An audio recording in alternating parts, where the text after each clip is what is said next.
수강생 여러분 안녕하십니까? 자, 이제 기본 강의가 시작됐는데요. 우리가 많은 커리큘럼이 있죠.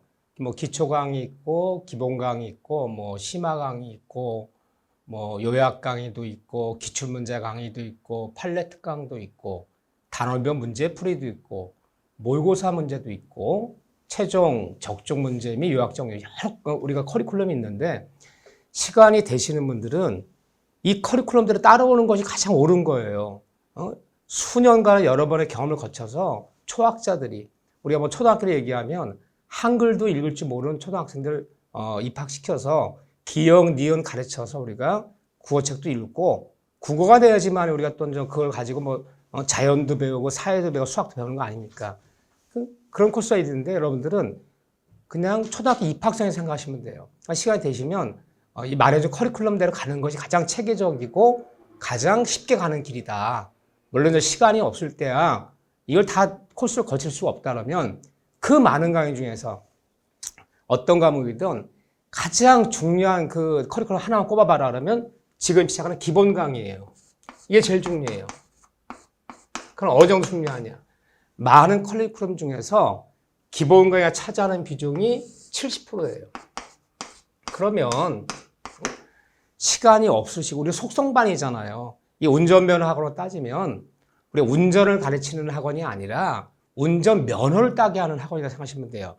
우리 운전면허 따라가면 운전면허 딴다고 해서 운전 잘하는 거 아니잖아요. 그럼 짧은 시간에 일단 따는 데 주력하잖아요. 이렇게요. 마찬가지예요. 우리 시험 공부하는 거예요. 민법이라는 학문을 체계적으로 가르칠 수는 없다. 이 짧은 시간에. 우리가 민법만 공부하는 게 아니잖아요. 6과목이 있잖아요. 그러면 이 짧은 시간에 우리가 속성반이에요. 그러면 민법이라 학문 하려고 하지 말고 민법이라는 시험 공부한다 생각하셔야 돼. 시험에 나오는 부분만 하는 거야. 사람들이 자꾸 이 민법이라는 법이 굉장히 방대하고 우리 법학과 출신이 아니라면 법학과 출신들도 그래요. 많은 법이 있지만 민법이 가장 방대한 법이에요. 가장 많은 시간이 걸리고 가장 많은 페이지를 차지하고 있단 말이에요. 그렇기 때문에 다시 한번 강조하지만 이걸 체계적으로 공부할 시간은 없다 우리가. 시험에 나오는 부분만 콕콕 찍어서 그러니까 쉽게 얘기하면 나무만 보는 거예요. 숲을 볼 수가 없어요. 어떤 등산을 가면 이 산이 이렇게 생겼고 저렇게 생겼고 드론을 띄워서 위에서 다 보여주면서 그래서 우리가 가고 있는 위치는 여기쯤이고 뭐 넓이는 얼마나 이렇게 전체를 설명하는 거 아니라 이거 나온다. 이 나무는 느티나무다. 이 나무는 진달래다. 이건 철쭉꽃이다. 이 나무만 볼 수밖에 없단 말이에요. 부분만 볼 수밖에 없단 말이에요. 그러니까 가다 보면 자꾸 막히죠. 그래도 가셔야 돼요. 또 그러니까 우리가 민법이라 학문하지 말고 민법 시험 공부하자는 걸 당부드리고 두 번째는 100점 만점 맞는 시험이 아니라는 거예요. 우리가 절대평가잖아요. 60점만 맞으면 넘어서는 거잖아요. 더군다나 1차 과목인 2차 과목 점수를 넘겨주지 못해요. 부도학계론, 민법 두 개 합쳐 평균 60점이란 말이에요. 근데 둘 다 80점 맞았어요. 평균 8점, 학계론도 80점, 이거 80점. 남적 40점을 2차로 못 넘겨주잖아요. 이렇게요.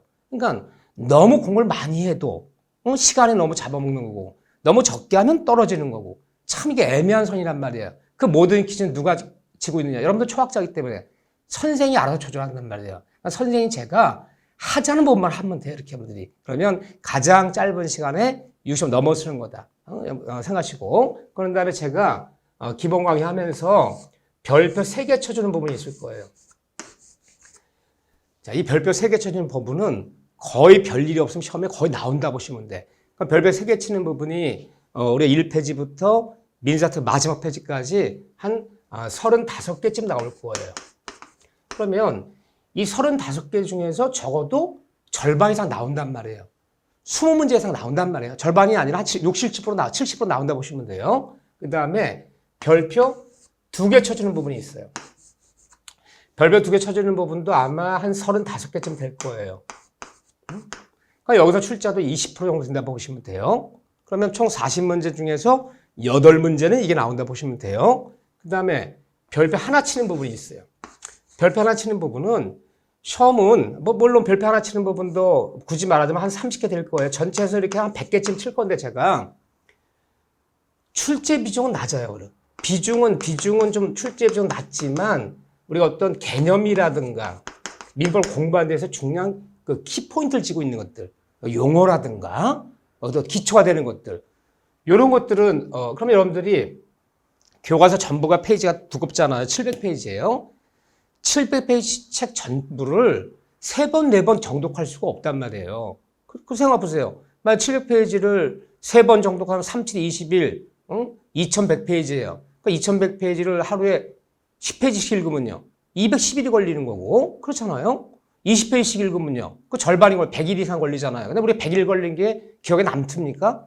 그러니까 여러분들이 교과 전체를 소화할 수는 없단 말이에요. 그렇기 때문에 제가 별표 3개, 2개, 하나씩 부분만, 해보면 교과서 분량을 약 3분의 1로 줄일 수 있어요. 그러니까 3분의 2는 뭐냐? 3분의 2 부분은 읽어는 봐야죠. 전체 줄거리 속에서 쭉 읽어가다가 맥이 되는 부분이 별표 쳐지는 거잖아요. 이렇게요. 그러면 별표 안 친 부분은 재미삼아서 샤프밴드 읽긴 해라. 읽어주자. 자꾸 이렇게 국어책 읽듯이. 그냥 읽어줘야 되지만 시험 문제는 여기서 나온다 보시면 돼요. 그래서 양을 줄여야 된다. 양을 줄여서 요거는 전 기본 강의는 충실히 들으신 다음에 요 3개, 2개, 하나 친 부분. 물론 좀 시간 비중도 이거 여러 번 봐야죠. 그건요. 시험 보러 할 때가 3개 친 부분은 좋아요. 3개 친 부분 교과서를 내가 3번 정도는 정독한다.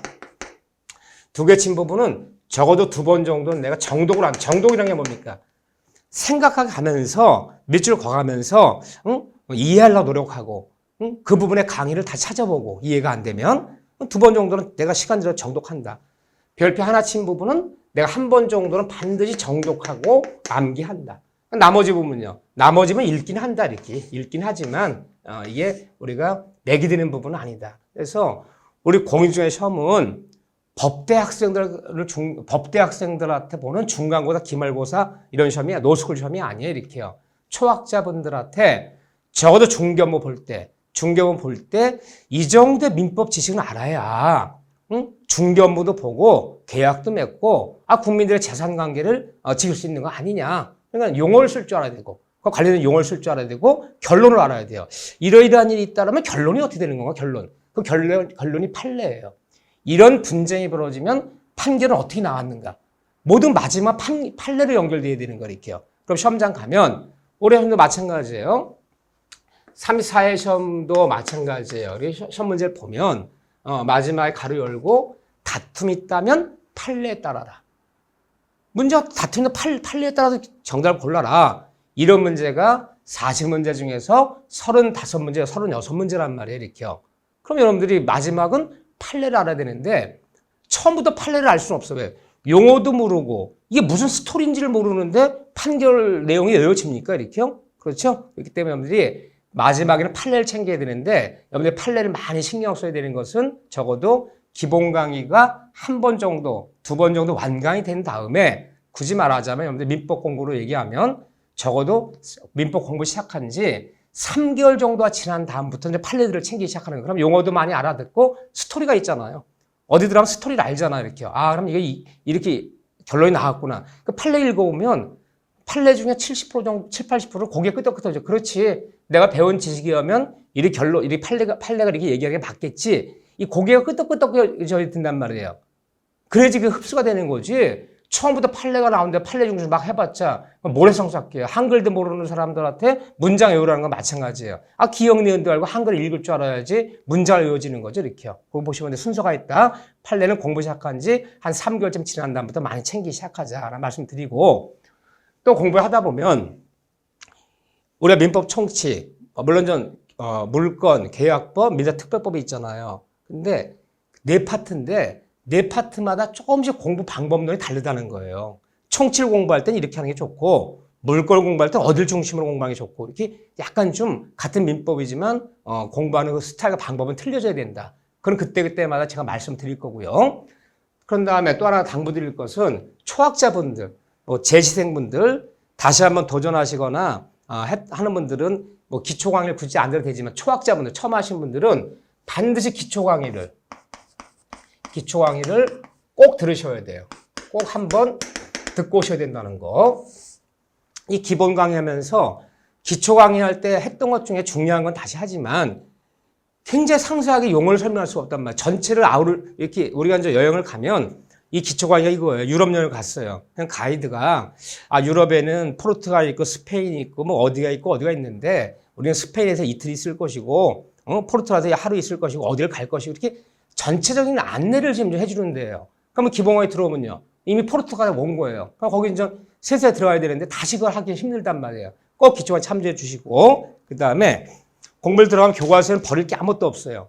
자, 예를 들면 민법 총칙 들어가면 민법 총칙 한눈에 보기라는 데가 있어요. 한눈에 보기.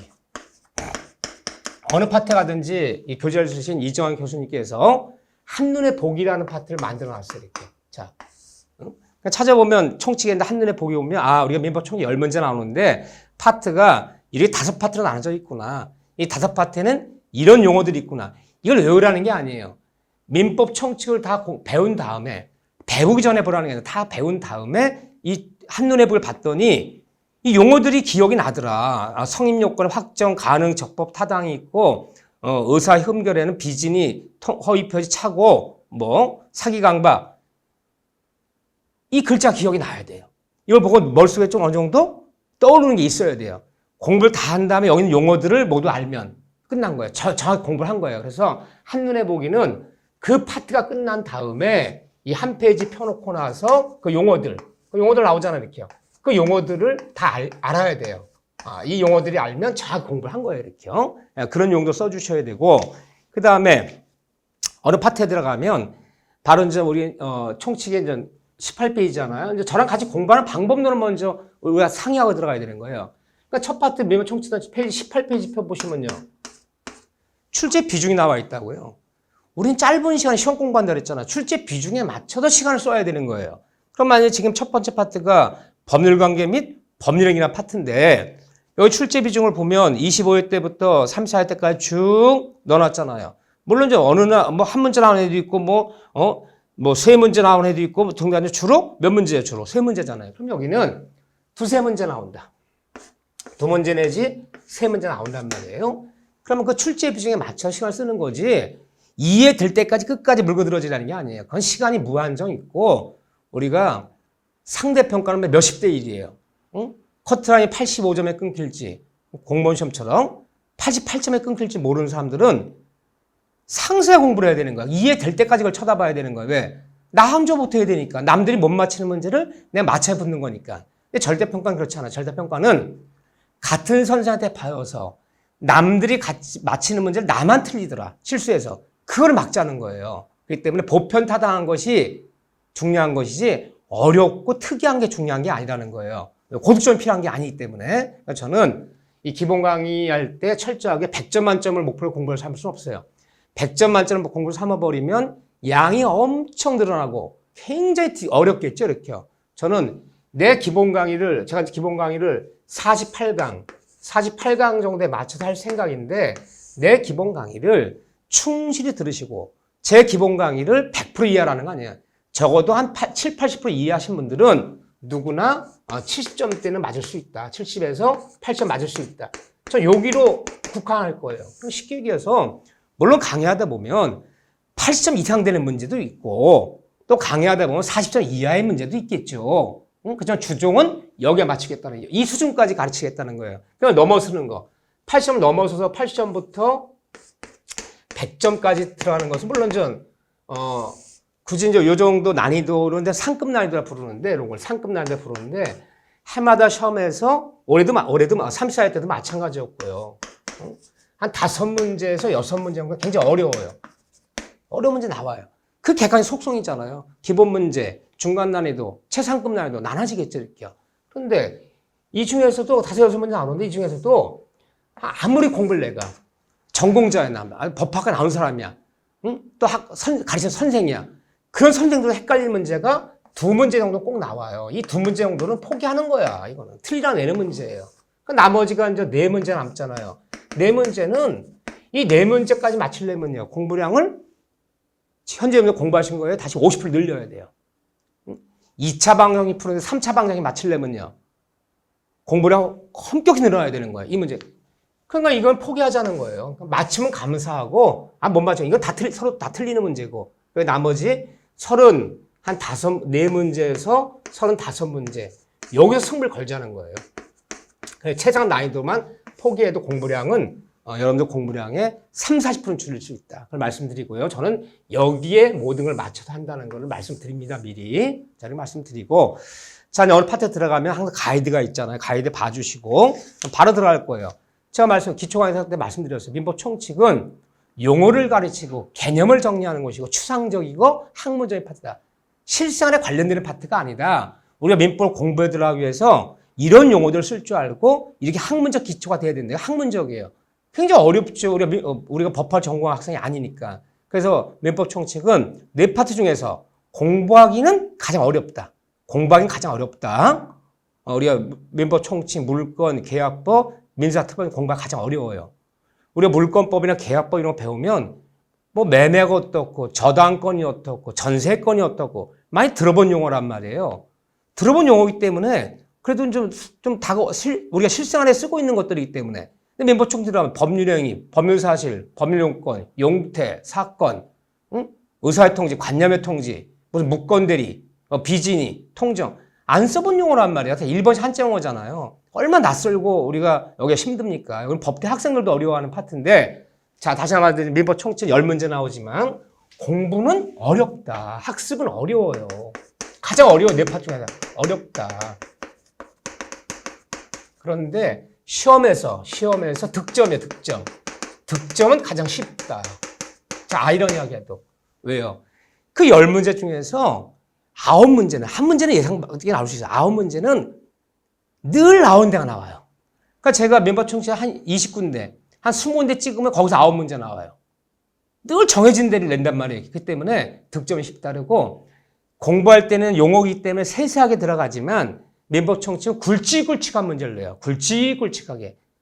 좀 세세한 거 몰라도 잡다한 거 몰라도 그냥 줄거리만 스토리만 알고 있다면 맞출 수 있는 문제. 그렇기 때문에 공부는 어렵지만 예상시 되는 부분이 꼭 나오고 굵직굵직한 문제를 묻기 때문에 득점은 쉽다 말씀드리는 거예요. 이렇게 출발이 된다. 그렇지만 용어들을 우리가 민법 공부할 때 특히 첫 파트예요.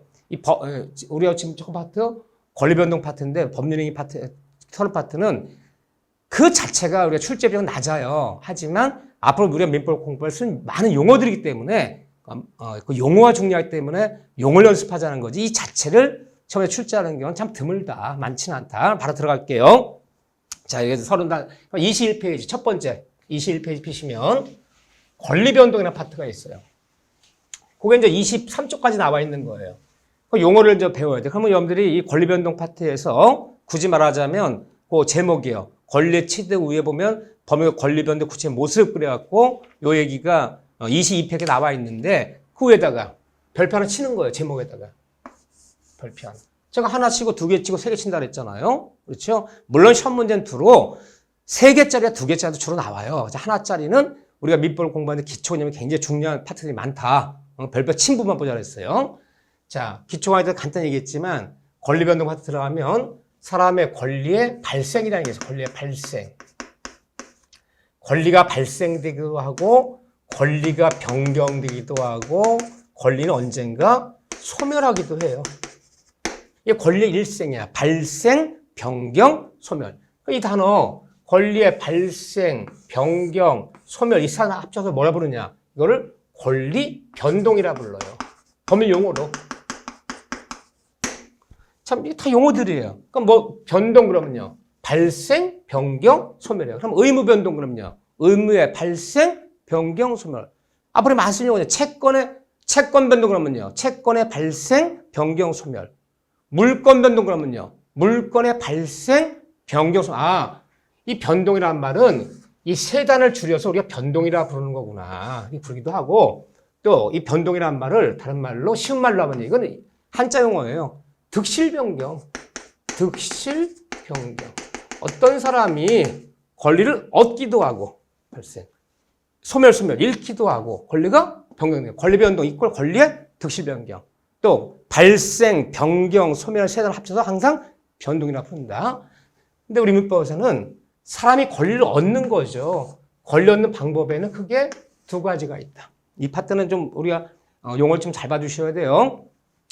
사람이 권리 얻는 방법은 이 두 가지밖에 없어요. 법학적으로 볼 때. 하나는 원시취득. 이 법학 용어 다 1번이 한자어라 그랬잖아요. 제가. 이게 1번이 한자어라 그랬잖아요.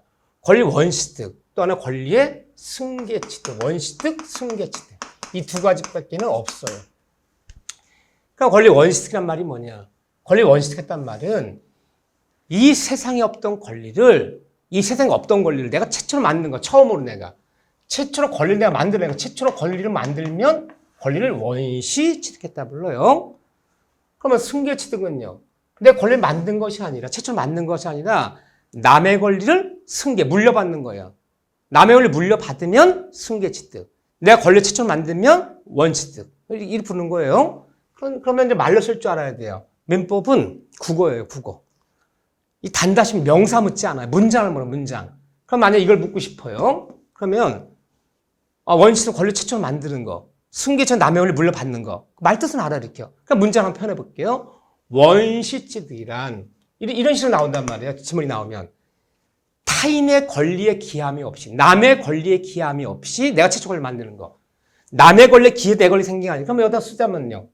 타인의 권리에 기함이 없이, 남의 권리에 기함이 없이 내 권리를 만들어내면 원시득했다는 거예요. 승계취득은 남의 권리를 물려받는다 그랬잖아요. 또 남의 권리를 물려받으면요, 타인의 권리에, 남의 권리에 기해서 내 권리가 생기면 승계취득 이렇게 부르는 거예요. 근데 원시득에는 이러한 것들이 있다. 쭉 나열된 명사들이 있어요. 그거 외우라는 거 아니에요. 응? 이 말들이 중요한 거야. 그러니까 원시득에 뭐가 있느냐? 그러면 한두 가지 예를 보면요, 건물의 신축. 건물의 신축이 대표적인 원시득이에요. 뭐 원시득합니까?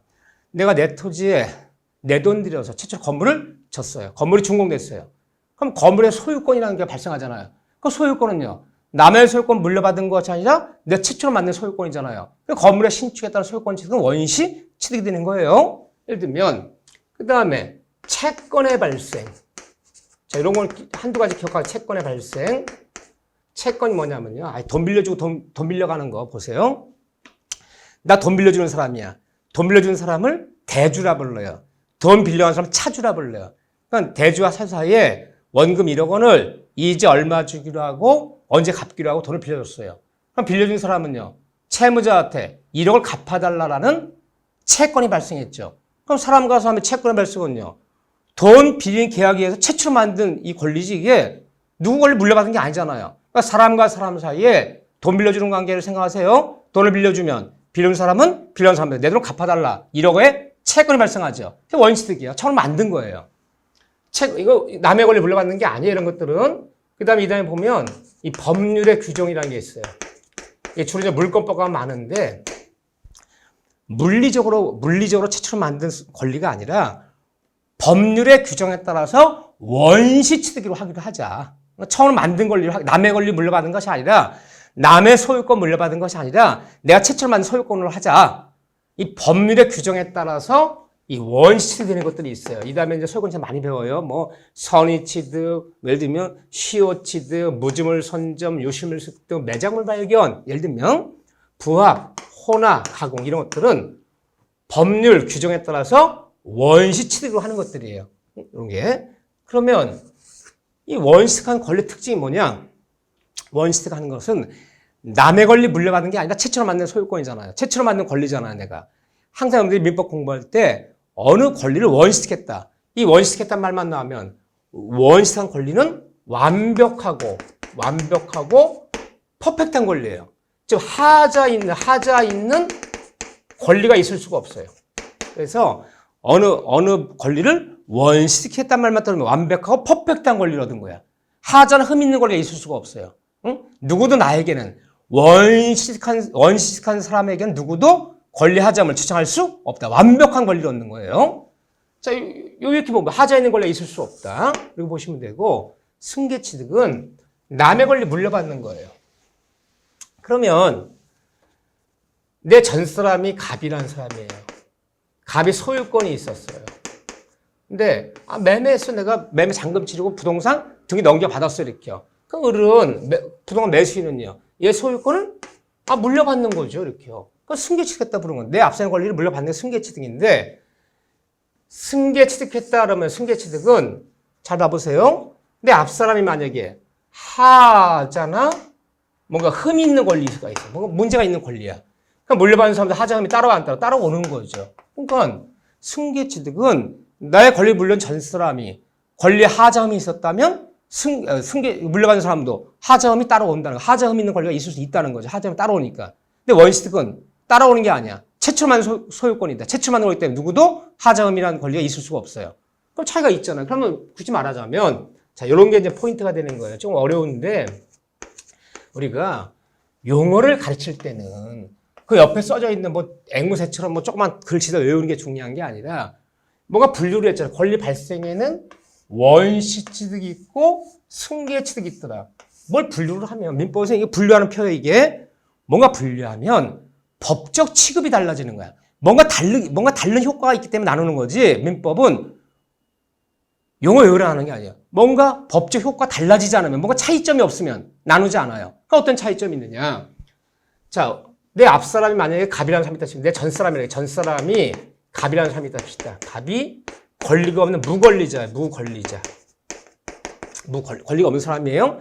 또는 무권한자야. 아무 권한이 없는 무권한자예요. 다음 사람을 신이라 불러요. 신. 이렇게 한자 손으로. 이게 전주체, 신주체 줄임말. 전주체. 사람을 주체라 불러요. 전주체, 신주체. 줄여서 전주, 신주 이렇게 부르게 돼요. 민법목을 용어를 또 줄여 불러. 전주체로 불러줘요. 전사람. 신주체, 새로운 사람. 그럼 줄여서 전주, 신주. 전주, 신주. 이렇게 불러요. 한자도. 다음 사람 의리하는 사람이 있다 칩시다. 그럼 내 전사람이 무권리자일 때 다음 사람이 원시 취득은 가능한 불가능하냐? 가능한 거예요. 그건 되는 거예요, 이렇게. 왜 되는 거냐? 원시 취득이란 이론적으로 볼 때 네 권리를 내가 물려받는 것이 아니라 법률 규정에 따라서 최초로 만들어낸다고 그랬잖아. 법률 규정에 따라서. 난 네 권리 물려받는 게 아니야, 이론적으로 볼 때. 따라서 하자음이 따라오질 않는단 말이에요. 그렇기 때문에 내 차는 무권리자라도 원시 취득은 법률 규정에 따라 네 권리 물려받는 것이 아니라 최초로 만든 권리 취급하기 때문에 이건 가능하다는 거예요. 그런데 내 전 사람이 무권리자나 무권한자일 때 다음 사람의 승계 취득은 되겠어, 안 되겠어요? 안 된다는 거죠. 권리 물려받아야 되는데 권리 물려줄 사람 권리가 없어. 권리가 없는 사람은 어떻게 권리 물려줍니까? 그러니까 승계 취득은 안 된다는 거죠. 이 차이점 때문에 나누는 거예요. 자, 정리합시다. 자, 법률 중에 원시 승계로 나눈 이유는 내 전 사람이 무권리자라도 다음 사람은 원시 취득은 가능하다. 최초로 만든 네 권리와 관계없이 내가 최초로 만든 걸 취급하기 때문에 승계 취득은 안 된다. 이 차이점이 큰 거예요. 자, 요거 꼭 기억해. 이게 결론이야, 이게. 그리고 문제가 표현을 이런 식으로 한다는 거. 권리가 생기느냐 안 생기냐. 그러니까 승계 취득은 이렇게 내 전 사람 권리 물려받는 거예요. 용어들이에요. 그럼 내 전 사람의 권리를 다음 사람이 이렇게 물려받는 게 바로 승계 취득인데, 승계 취득은 다시 나눠져, 용어가. 승계 취득은 다시 이전적 승계 취득이라는 것이 있고, 설정적 승계 취득 용어가 다시 나눠진다. 내 전사람 권리 물려받는 거예요. 근데 다시 나눠져요. 줄여서 그냥 이전적 승계, 더 줄여서 그냥 이전, 더 줄여서 설정 이렇게 부르게 돼요. 이전했다, 설정했다. 그러니까 이거 줄임말이에요. 그러니까 이전적 승계 취득 말이 뭐냐? 얘 권리가 물려받는데 권리를 물려준 전사람이요. 갑이라고 할게요. 전사람은 갑은 권리가 소멸해요. 없어지고 다음 사람은 얘 권리를 전부 물려받아요. 그러니까 이전적 승계 취득했다 불러요. 자, 이전 승계 특징이 뭐라고요? 권리를 물려준 전사람 권리가 없어지고 다음 사람은 내 앞선 권리를 전부 물려받는 거. 우리가 소유권 이전 등기한다 부르잖아요. 그러니까 소유권 이전 등기란 말이 뭐예요? 내 집 샀어요. 잔금 치료 등기 넘겨받았어요. 그러면 등기소가 무슨 등기 낸다 그래요? 소유권 이전 등기 낸다 그래요. 그러니까 소유권 이전 등기란 말이 소유권 이전적 승계 취득 등기 줄임말이야. 그러니까 이전 등기 딴 말이 떨어지면 전 사람 권리가 없어지고 다음 사람 권리를 전부 물려받았구나. 그러니까 매도인은 권리가 전부 없어지고 매수는 소유권 완벽한 물려받는 거잖아요. 이런 특징이 있어요. 근데 설정 승계는 내 앞사람의 권리에 기해서 다음 사람 권리가 생기는 거예요. 그런데 권리가 생기더라도 권리본 전 사람의 권리가 소멸치 않아요. 그대로 그냥 존속해요. 또 다음 사람은 내 앞사람의 권리 중에서 일부만을 물려받지 전부 물려받는 게 아니에요. 그럼 여러분들 등기소 가서 전세권, 저당권 무슨 등기한다? 설정 등기한다 불러요. 야, 너 설정했어? 야, 저당 설정당했다. 야, 너 담보대출 받고 설정 등기했어? 그러면 저당 설정 등기했다는 얘기는요. 소유권에 기해서 소유권 권리 중에서 교환과 처분 가치만 얘가 잡은 거야. 그럼 소유권자가 돈 빌리고 저당권 설정 등기 해줬다고 해서 소유권 없어지는 거 아니잖아요. 또 저당권자도요. 소유권의 권리 중에서 일부만 갖고 사용수유 갖고 올 수 있는 건 아니잖아요. 그래서 우리가 등기를 배울 때 등기 을구 지금 제한 물건이야. 물론 물건 제한 물건. 지상권, 지역권, 전세권 이런 건 무슨 등기 한다? 설정 등기 한다. 설정 등기 했다고 소유권 없어지는 건 아니잖아요. 그럼 말을 줄입시다. 전 사람이 권리가 소멸하고 전부 물려받으면 이전적 승계.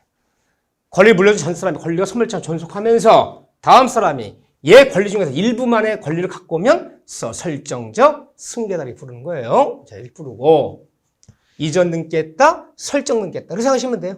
이렇게요. 전세권, 저당권, 설정 등기했다. 소유권 없어진 거 아니잖아요.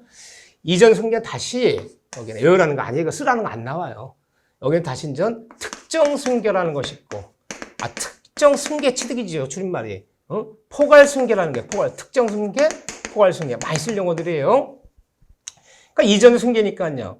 내 앞사람은, 내 전사람은 권리가 소멸하고 다음 사람은 다음 사람 물려 신여신, 다음 사람은 내 앞사람 권리를 전부 물려받는 게 바로 이전적 승계인데, 근데 거기에 다시 특정 승계가 있고 포괄 승계가 특정 승계는 하나의 원인에 의해서 하나씩 물려받는 거야. 하나씩. 내 전사람의 권리 중에 하나씩 물려받는 거야. 내 전사람이 만약에 냉장고도 있고 세탁기도 있고 뭐 자동차도 있고 많은 것이 있다 칩시다. 자동차 하나만 내 중고차 샀어. 자동차에 대한 소유권만 물려받는 거죠. 냉장고 내가 샀어. 냉장고 뭐 하나의 원인에서 딱 하나씩만 물려받는 거. 그럼 뭐가 있을까요? 매매, 증여, 교환하면. 그 매면 물건에 대한 소유권만, 증여받은 물건에 대한 소유권만 하나씩 물려받는 거죠. 그럼 이렇게 물려받으면 특정 승계 받는 거야. 이렇게 하면요. 포괄 승계는 하나의 원인에 의해서 내 전세의 권리 한 번 다 물려받는 거야. 한 번 다 물려받아요. 하나의 원인에 의해서. 부모님 들어가시면요. 부모님의 모든 전 재산, 뭐 토지건, 건물이건, 예금이건, 뭐 재산이 다 물려받잖아요. 그러니까 포괄 승계했다. 그럼 돌아가신 분은 권리 물려주고 소멸해야죠. 상속인은 전 물려받잖아요. 그러면 상속, 유언, 유증 받으면 우리가 포괄 승계했다라는 거예요. 응? 상속받는 게 포괄 승계예요. 하나의 원인에서 전세 권리를 한 번에 전부 물려받는 거. 유언, 유증, 상속, 포괄 승계. 매매, 교환, 증여하면 특정 승계. 이렇게 부르는 거예요. 자, 이 정도 얘기 이거 많이 쓸 용어들이에요. 이런 얘기들은 그래도 기억해 주셔야 돼. 이 정도는 자유자재 나와야 돼요. 그 다음에 권리 변경에는, 이 변경 얘기는 학문적인데 다 일본식 한자 용어예요. 이건 주체 변경이에요. 주체 변경. 주체 변경이라는 것이 있고, 여기는 잘 쓰는 용어는 아니에요. 내용의 변경. 내용의 변경이라는 것이 있고, 여기는 작용의 변경이 있어요. 자, 내가 쓴 거 지금 작용의 변경이니, 내용의 변경이니, 주체 변경이니, 제가 한글로 썼으니까. 한글로 썼지만 이게 한글이다, 한글이 아니다. 우리말이다, 우리말이 아니다. 우리말이 아니에요. 우리말이면 내가 작용의 변경 그러면 내가 고등교육 받은 어른이 이걸 못 알아들어요? 한글이면? 우리말이면? 우리말이 아니기 때문에. 한자 용어를 그냥 음만 따다 쓴 것 뿐이야. 일본식 한자 용어예요. 자, 주체 변경. 그럼 변경이라는 게 뭐냐? 이 변경이라는 것을 국어학적 생각하면 안 돼. 법학적인 변경이라는 것은 정말 무슨 물리적 변화가 있다. 뭐 바뀌었다. 이 뜻이 아니에요. 변경이란 어느 목적물이 있다 칩시다. 토지 건물이 있다 칩시다. 제가 항상 토지 건물로 예를 들 거예요. 토지 건물로 예를 드는 이유는요. 우리 부동산 민법이에요. 40문제 중에서 민법 총칙 문제건 계약법 문제건 특히 뭐 물권법에 두말할 나위 없고요. 40문제 중에서 38문제는 부동산 물어요. 부동산. 우리가 부동산 중개업무 보지 젖소 한 마리를 기계 한 대를 뭐 중개하지 않잖아요. 이렇게요. 그러니까 우리는 그냥 민법 총칙이라 부르지만 부동산 총칙이다 보시면 돼. 부동산 민법이다. 민법 중에서 부동산 관련되는 것만 우리 현법이다 생각하시면 돼. 그러면 항상 뭘 들어서 부동산을 예를 들어야죠. 어떤 토지가 있어. 어떤 건물이 있다 칩시다. 토지 건물이 있어요. 토지 건물이 그 목적물이 정말 바뀌었다는 게 아니에요. 동일성을 유지하면서 이게 포인트야. 아무 물리적 변화 없어요. 땅 100평이 있어. 100평의 지번이 있단 말이에요. 바뀐 거 아무것도 없어요. 예를 들면 어떤 건물이 바뀐 거 아무것도 없어요. 유지하면서. 또는 어떤 권리가, 어떤 목적물이, 어떤 권리가 동일성을 유지하면서 사람만 바뀌면 주체 변경이 나는 거예요. 이 사람이 바뀌었다고 바뀐 건 아무것도 없어요. 자, 토지 1000평짜리를 갑일한테 매매했어요. 그러니까 을이 매수인이에요. 을이 매매대금 주고 등기 냈어요. 소유가 이전 등기 냈어요. 그럼 그 목적물 자체는 아무 변화 없잖아요. 1000평 토지 변화 없잖아요. 사람 바꿔 탔잖아요. 매매 잔금처리 등기 넘어가면 갑이 을로 바뀌었잖아요. 그러니까 주체 변경했다고 그러는 거예요. 주체 변경. 어떤 목적물이 또 소유권이란 권리가 더 늘어나고 주는 것도 없잖아요. 매매해서 잔금 받고 등기 넘겨버리면 사람이 바꿔 달려잖아. 주체 변경이라 부르는 거예요. 사람을 바꿔 타는 거. 주체 변경. 이 내용의 변경 여자는 좋아요. 자기가 뭐 이런 것들은 이 다음에 이제 문제 풀릴 때 볼 거예요. 주체 변경이라는 얘기만 어떤 목적물이 소유권이 동성 유지하면서 사람만 바꿔 타는 걸 주체 변경이라 부른다. 부동산 매매에서 매매 잔금 치르고 매도인에서 매수인으로 소유권 이전 등기 넘겨가면 갑에서 을로 바뀌었죠, 소유자가. 그건 주체 변경이다. 사람만 바꿔 타는 거 이렇게 불려요. 자, 세 번째는 권리 소멸에는 권리가 이제 없어지는 거예요. 절대 소멸, 권리의 절대적 소멸이라는 단어가 있고 권리의 상대적 소멸이라는 단어가 있어요. 절대 소멸, 상대 소멸. 권리의 절대 소멸이라는 말은 이 세상 이제 우리가 문제를 보다 보면 뭐 등장인물 갑, 을, 병 이렇게 나오기도 하고 뭐 당사자가 있고 사람의 당사자가 있고 제3자가 있고 이렇게 등장인물이 나와요. 이렇게요. 그럼 갑이건 을이건 병이건 이 세상 모든 사람, 이 세상 모든 사람한테 권리가 다 없어지는 거예요. 갑이건 을이건 병이건 이 세상 모든 사람한테 다 권리가 없어지는 걸 권리의 절대 소멸이라고 불러요. 근데 권리의 상대 소멸은 오로지 내 입장에서만 권리의 소멸이에요.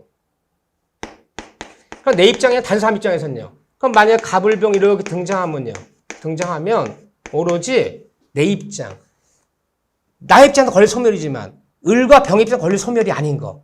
그러니까 내 입장에서 권리가 없어지면 권리 상대 소멸. 이 세상 모든 사람들 권리가 없어지면 권리의 절대적 소멸. 이렇게 부르는 거예요. 절대적 소멸, 상대적. 이 세상 갑이건 을이건 병이건 모든 사람 권리가 없어지면 절대적 소멸. 응? 오로지 내 입장에서 권리 소멸이지. 다른 사람 입장에서 권리 소멸이 아닌 거. 다른 사람 입장에서 권리 소멸이 아니래요. 내 입장에서 권리 소멸. 그러면 권리의 상대적 소멸을 부른다는 거. 자, 요 정도 봐주시면 돼요. 그리고 하나 말씀드릴 것은 이 교과서를 보시다 보면 이 교재를 쓰신 이정환 교수님께서 이 파란색 인쇄로 되어 있는 게 있어요. 글씨 중에 파란색으로 인쇄되어 있는 거. 이 파란색으로 인쇄되어 있는 것은 중요한 단어들이에요. 중요한 문장들이에요.